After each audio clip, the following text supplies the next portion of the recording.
Hello, Morongo Basin and listeners around the world, online at Z107.7fm.com. This is your Z107.7 local news for Sunday, October 6th, 2024.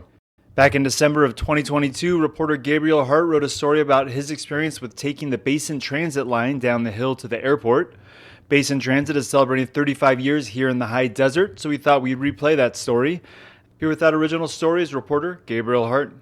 The wide expanse of the high desert can often feel fragmented, our shifting destinations distant, inconvenient, and even dangerous due to our extreme weather and pitch-black nights. With the option of a walk-in commute a rarity, it's ironic we live in an area of such natural beauty, yet spend most of our time confined to our automobiles, our eyes fixated on the road rather than the gorgeous panorama surrounding us. As a 7-year resident of the Morongo Basin, I recently discovered our overlooked public transit system. I imagine there's plenty of other residents unaware it exists and just how much ground it covers. Recently rebranded, the Morongo Basin Transit Authority is now Basin Transit. Quote, "We wanted a refresh, a facelift to spark new interest in ridership," unquote, said Operations Manager Matt Akins. Quote, "On October 1st, we debuted our new buses with new logo, colors, and new uniforms for our drivers," unquote. Akins was kind enough to direct me to Route 1 from Yucca Valley Transit Center on Airway and Yucca Trail to the 29 Palms Transit Center and back. I documented my 50-minute journey stop by stop. First was 29 Palms Highway in Balsa, with Walgreens on one side and Yucca Bowl on the other. Then we picked up and dropped off a crowd at Walmart, adjacent to Home Depot, Petco, and various other essential businesses. This stop was the most populated of my trip, with people running errands in the versatile shopping center. Next stop, Joshua Tree City Limits at 29 Palms Highway in Halley, the cross street where you'll find the post office, Sam's Liquor and Indian Food, as well as our very own Z107.7 offices from where we broadcast. Next is downtown Joshua Tree at Park, right in front of the JT Saloon, La Matadora Art Gallery, the Beauty Bubble, and Space Cowboy Books at Sun Alley Shops. Continuing on through Joshua Tree, we stopped at Bon Air, with AutoCamp directly across the highway.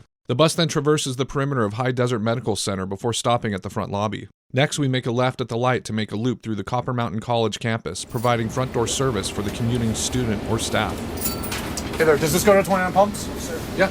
The city of 29 Palms is the next stop, right in front of the Stater Brothers, the first nerve center of the area. 29 Palms Highway at El Sol is the next stop before we reach downtown at the 29 Palms Basin Transit Center. As the final stop before the bus turns around, there's galleries, fantastic restaurants, white label vinyl record store, the Virginian Cocktails, and the Out There Bar, among other businesses that make 29 Palms a vital destination. For those in the military, there's the Basin Transit Route 3A that goes into the Marine Base. As we made our way back to the Yucca Valley Transit Center on the clean, spacious bus driven by a friendly 29 Palms resident, Amboy Sharma, I captured scenery I would have otherwise missed in a car and experienced a fusion rather than fragmentation of the Morongo Basin. For full schedule and rates, please visit basin-transit.com. Reporting for Z107.7, this is assignment reporter Gabriel Hart.